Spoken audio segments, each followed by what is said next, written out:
નમસ્તે વિદ્યાર્થી મિત્રો, ગુડ મોર્નિંગ. આપણે ગયા લેક્ચરમાં પ્રશ્ન 2નો પહેલો પ્રશ્ન અધૂરો મૂક્યો તો ત્યાંથી આપણે પૂરો કરીએ. ફરી પાછો પહેલેથી આપણે જવાબ બોલીએ. દેવલો ભણતો હતો ત્યારે એને ગાવાનો ખૂબ શોખ હતો. એ સહજ રીતે ગાતો હતો, પરંતુ 2 વર્ષ પહેલાં સાપ કરડવાથી દેવલો મૃત્યુ પામ્યો હતો. દેવલાની કુદરતી રીતે ગાવાની અંદાથી એને સ્વર્ગમાં સ્થાન મળ્યું અને એ દેવલામાંથી સુંદર અપ્સરા બની ગયો અને એનું નામ દેવાંશી પડ્યું. એ દેવલામાંથી સુંદર અપ્સરા બની ગયો અને એનું નામ દેવાંશી પડ્યું. પહેલો પ્રશ્ન પૂરો. બીજો પ્રશ્ન, સ્વર્ગમાં દેવાંશીનું શું સ્થાન હતું? જવાબ લખશું આપણે. સ્વર્ગમાં નાચગાન થાય ત્યારે દેવાંશી સુરીલું ગીત ગાતી. એમાંય એણે મારી વેણીમાં 4 ફૂલ, અંબોડલે સોહે સોહામણી ઝૂલા. સિંગલ કોમામાં લઈ લ્યો. ક્યાંથી લેશું આપણે? મારી વેણીમાં 4 ફૂલ, અંબોડલે સોહે સોહામણી ઝૂલા, સિંગલ કોમા પૂરા. ખૂબ મીઠાશ અને હલકથી ગાયું. સ્વર્ગમાં એનું ઘણું માન હતું. એના પર ઇન્દ્ર રાજાના 4 હાથ હતા. દેવાંશીને એના પ્રિય ભાઈબંધ બાબુ વગર ગમતું નહોતું. એની ઈચ્છા બાબુને સ્વર્ગમાં બોલાવવાની હતી. દેવાંશીના નાચગાનથી પ્રસન્ન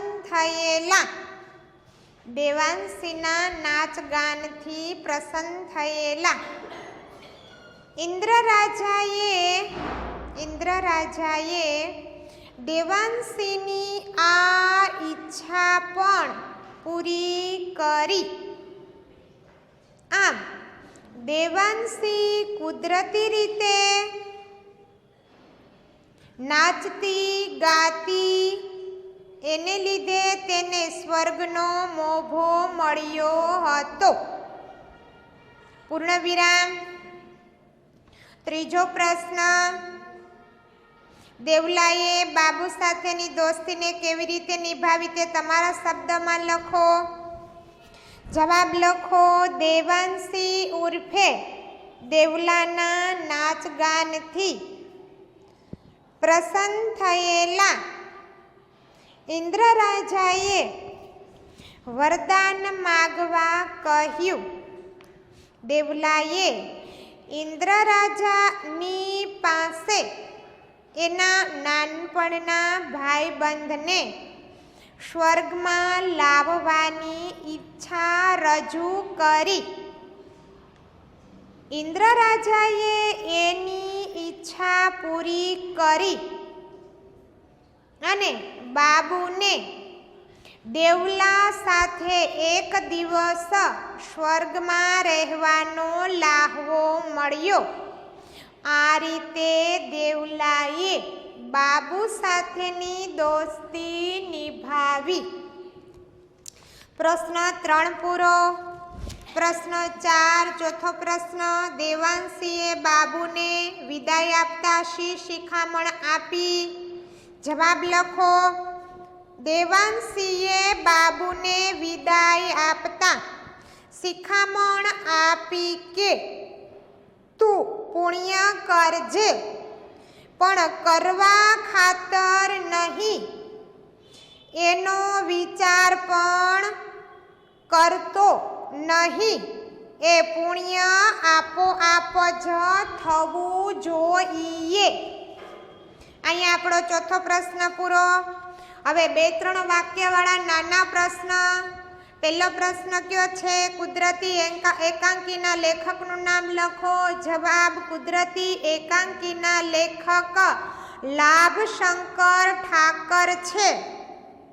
બીજો પ્રશ્ન, કુદરતી કૃતિનો સાહિત્ય પ્રકાર જણાવો.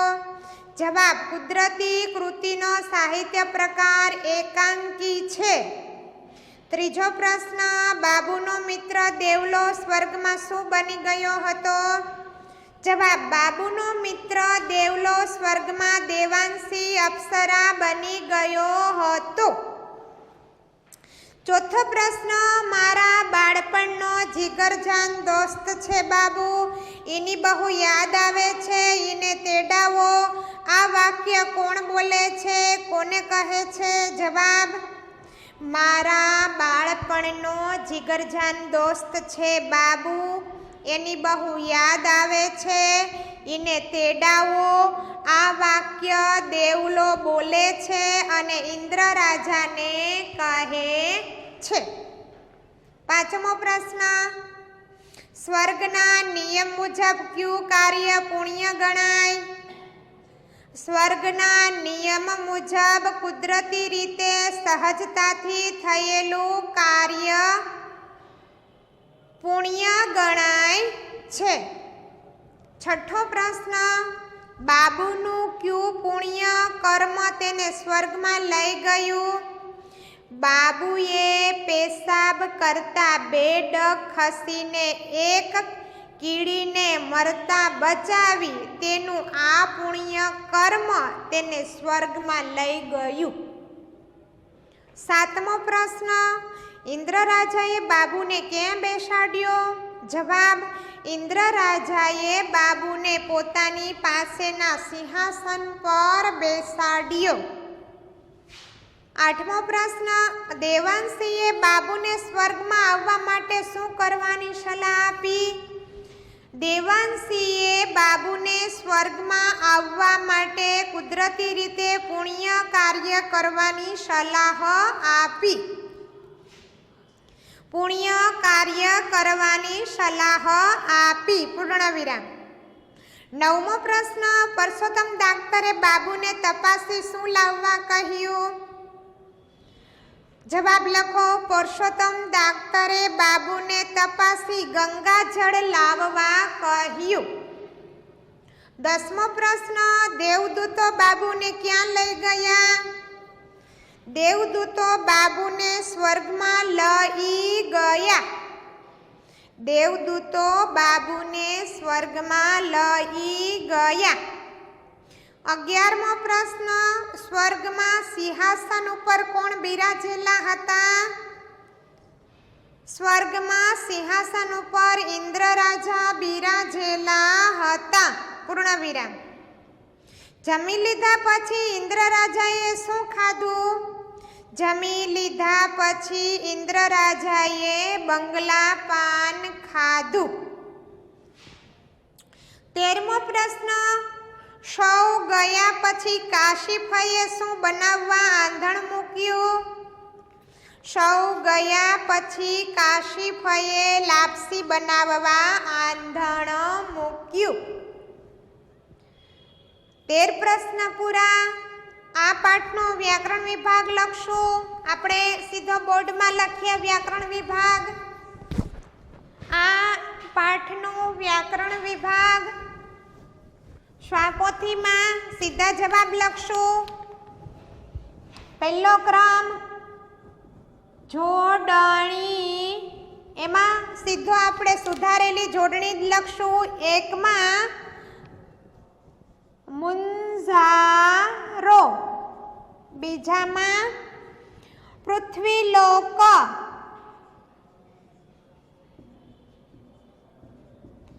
ત્રણ ત્રિકાલ,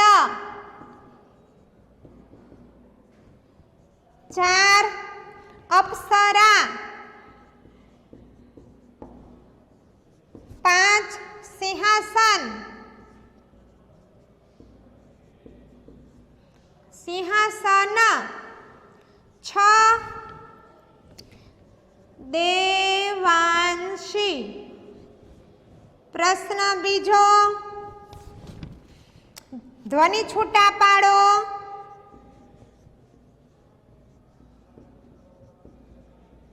પહેલો શબ્દ કયો છે? ટાઢા બોળ. શબ્દને છૂટા પાડશું. ટ પ્લસ આ પ્લસ ઢ પ્લસ આ માથે મંદ અનુસ્વાર પ્લસ બ પ્લસ ઓ પ્લસ અળ અને પ્લસ અ, ટાઢા બોળ. પેલો છે બીજો ક્રમ બાબુ ભે, બાબુ ભે, એમાં બ પ્લસ આ પ્લસ ભ પ્લસ હસ્વ ઉ પ્લસ ભ પ્લસ એ. આગળમાં પણ આપણે વ્યંજન ખોડો કરી દઈએ અને અત્યારે છૂટા પાડેલા સ્વર વ્યંજનમાં પણ ખોડો. ત્રીજો ક્રમ સ્વર્ગ. શું થશે? સ અડધો આવશે, અધૂરો છે એટલે તો આપણે એને અડધો ખોડો કરીને કરી નાખીએ એટલે સીધો એમાંથી સ્વર છૂટો નથી પડતો એટલે સીધો વ. વ માંથી અ નામનો સ્વર છૂટો પડે ગ. આપને ખબર છે કે ઉપર રેફ હોય એટલે હંમેશા ર આગળ આવે અને મૂળ લખેલું ગ પછી આવે ને એમાંથી અ નામનો સ્વર છૂટો પડે એટલે શું થશે? ર. રેફનો ર કર્યો આપણે.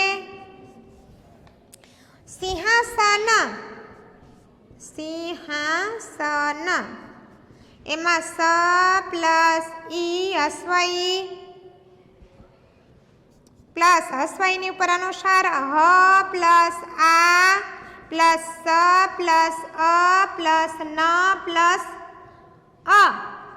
વ્યંજન બધા ખોડો કરી નાખશું. વ્યંજન બધા ખોડો કરી નાખીએ. સિંહાસન. હવે નવો ક્રમ મુખ્ય ક્રમ 3. ત્રીજા ક્રમમાં સંજ્ઞાના પ્રકાર.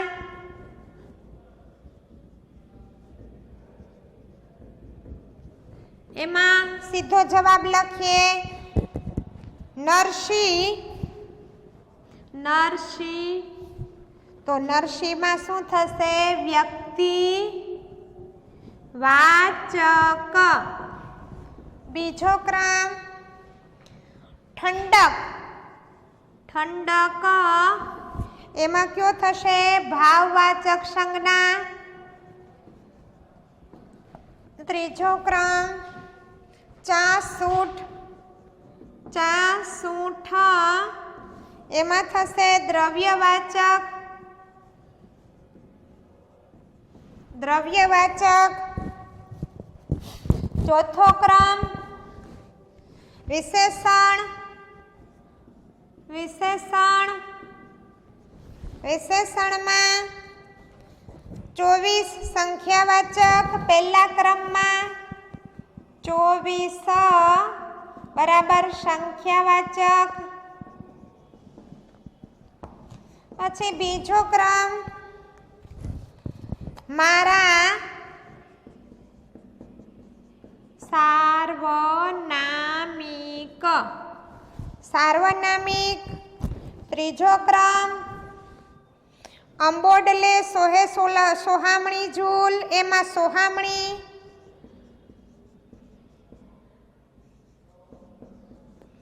સોહામણી એમાં આવશે ગુણવાચક.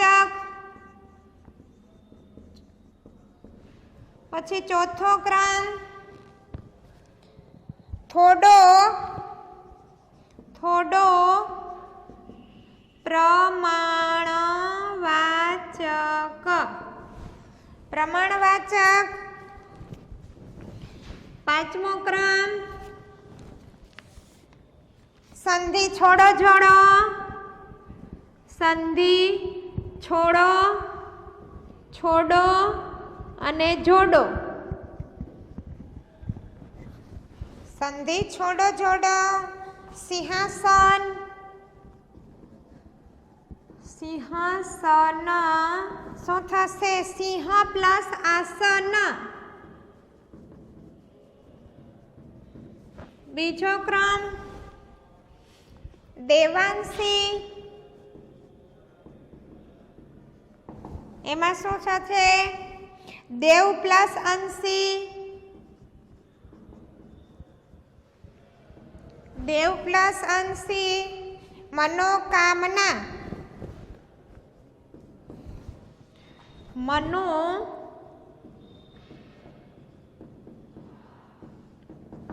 મનોકામના. મનઃ પ્લસ કામના.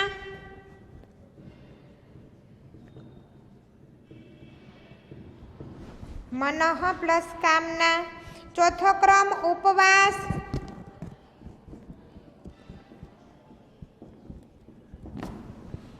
ઉપ પ્લસ આસન. ઉપ પ્લસ આસન. છઠ્ઠો ક્રમ સમાનાર્થી શબ્દો.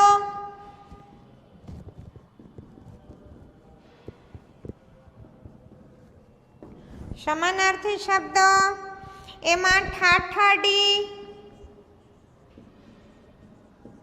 ઠાઠડી, નનામી.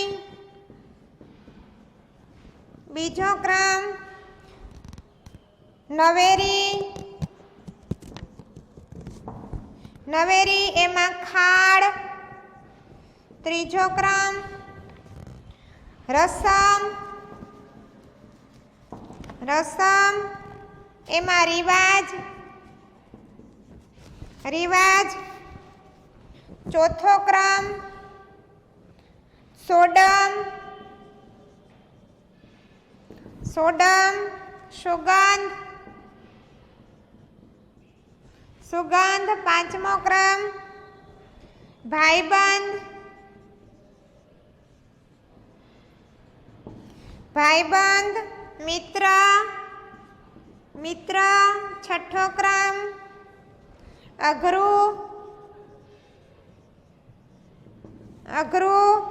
કપરું. કપરું. મુખ્ય ક્રમ 7. સાતમો ક્રમ અદા. અદા એમાં છટા. આઠમો ક્રમ વાળ. એમાં આવશે કેશ. નવમો ક્રમ ઠાઠ. એમાં આવશે ભપકો. દસમો ક્રમ નાળિયેર. એમાં આવશે શ્રીફળ. શ્રીફળ. સાતમો ક્રમ મુખ્ય ક્રમ 7 ધાતુ પ્રત્યય.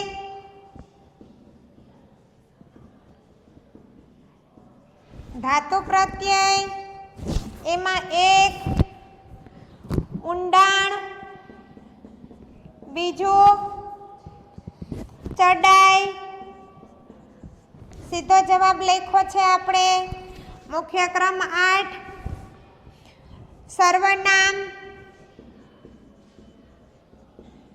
સર્વનામ એમાં એક પેલો. પેલો. બીજાનો જવાબ બીજો ક્રમ હું. ત્રીજો ક્રમ ઈ અને ચોથો ક્રમ તમને.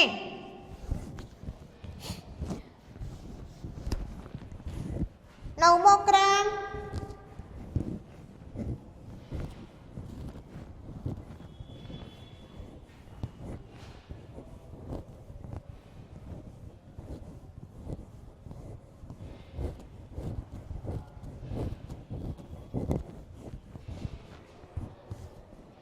ધાતુ પ્રત્યયમાં નવમો મુખ્ય ક્રમ 9 ધાતુ પ્રત્યયના 4 પોઈન્ટ પૂરા. મુખ્ય ક્રમ 9 રૂઢિપ્રયોગ. રૂઢિપ્રયોગ એમાં એક છડી મરવું. જવાબ લખો ચોંકી જવું.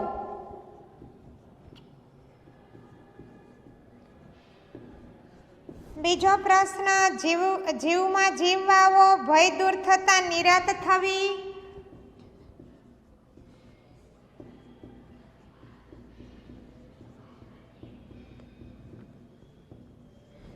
ભય દૂર થતા નિરાત થવી. ત્રીજો ક્રમ ફોડ પાડીને વાત કરવી. એમાં વિગતવાર ખુલાસો કરવો.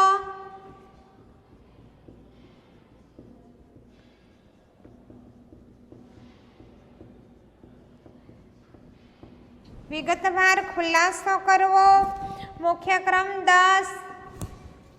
શબ્દ સમૂહ માટે શબ્દ આપો.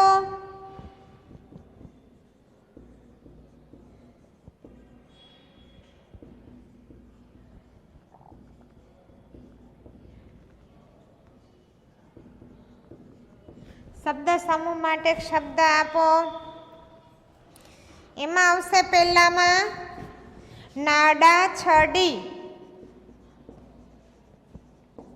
બીજામાં ત્રિકાલ સંધ્યા, ત્રિકાલ સંધ્યા. આપણે સીધા જવાબ લખીએ છીએ. સ્વાપોથીમાં તમારી સામે પ્રશ્ન હશે એટલે ક્રમ જોઈ અને એના પેટાક્રમ જોઈ અને તમે જવાબ પૂરી શકશો. 11મો ક્રમ રવાનુકારી શબ્દો.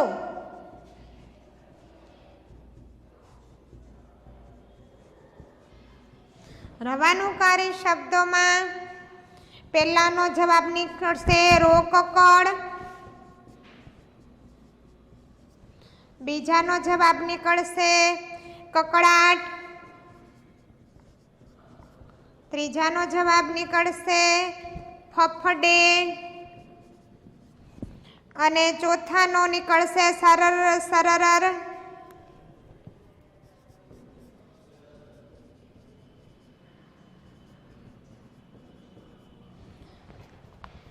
મુખ્ય ક્રમ 12 સમાસ.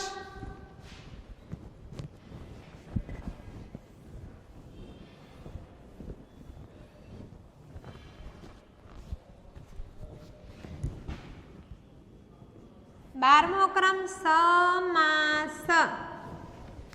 સમાસમાં એક દ્વંદ્વ, દ્વંદ્વ, બીજામાં દ્વંદ્વ,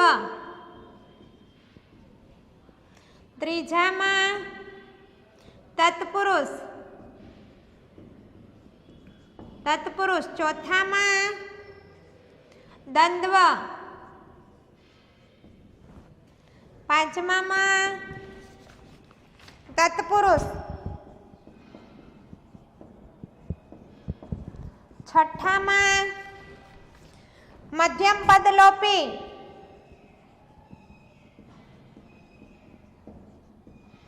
મધ્યમ પદ લોપી, સાતમામાં દ્વંદ્વ,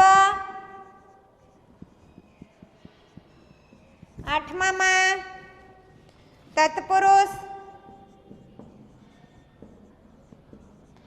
નવમામાં દ્વંદ્વ, દસમામાં તત્પુરુષ, 11મો ક્રમ દ્વિગુ સમાસ અને 12મો સમાસ મધ્યમ પદ લોપી.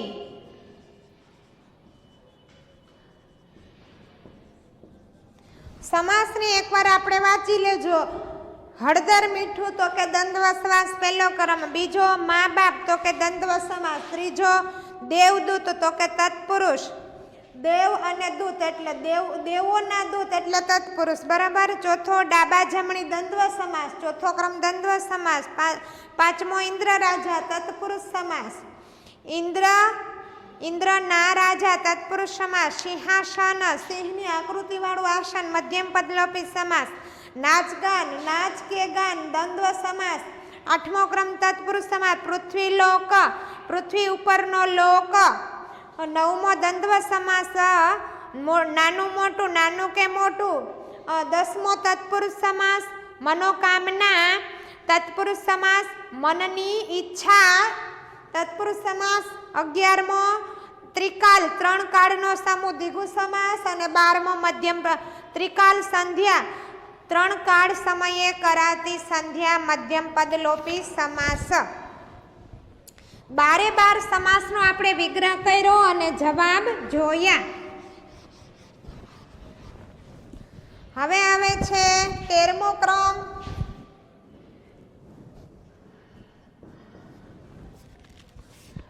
તળપદા શબ્દો.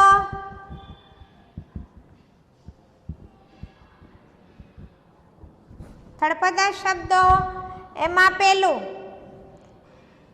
ઈની, એની, બીજો ક્રમ ભાઈ. જો આપણે સીધા જવાબ લખીએ છીએ, તળપદો શબ્દ નથી લખતા, એ તમારી પાસે સ્વામાં છે, તમારે સીધો જવાબ જ લખવાનો છે. 3 માં ગયા, 4 ક્રમ બૂમ, 5 ક્રમ કહું છું,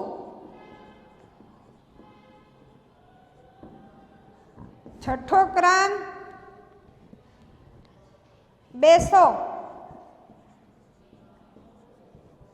7મો ક્રમ થયા,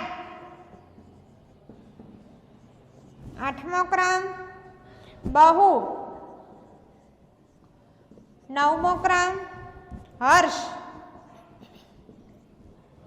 10મો ક્રમ પાસે,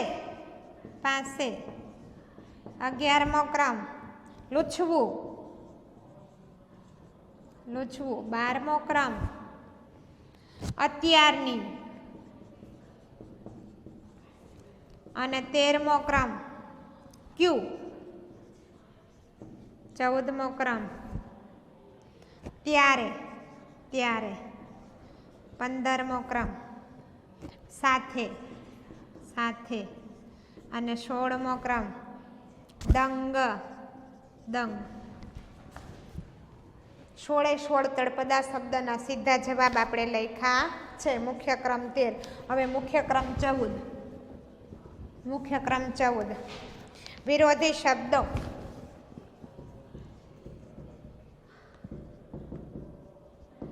એમાં પણ આપણે સીધા જવાબ લખશું. હર્ષ તો શોક. બીજામાં સુરીલું તો બેસુરીલું.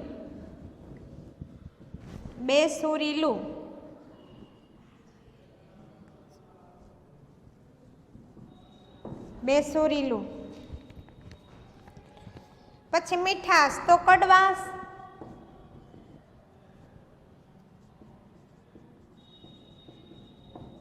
ચોથો ક્રમ સ્વર્ગ તો નર્ક અને નર્ક. પાંચમો ક્રમ મિત્ર તો શત્રુ. છઠ્ઠો ક્રમ પાપ પુણ્ય. સાતમો ક્રમ રૂપાળો કદરૂપો. આઠમો ક્રમ માન અપમાન. નવમો ક્રમ કડક નરમ અને 10મો ક્રમ ખબર બેખબર. અહીંયા સુધી આપણે વ્યાકરણ પૂરીએ છીએ. આપણે 14મો ક્રમ પહોંચ્યા. 15મા ક્રમથી સ્વપથી પૂરશું. પછીથી આગળનું કાવ્ય કે પાઠ આપણે ફરી લેશું. અહીંયા સુધી આપણું લેશન પૂરું.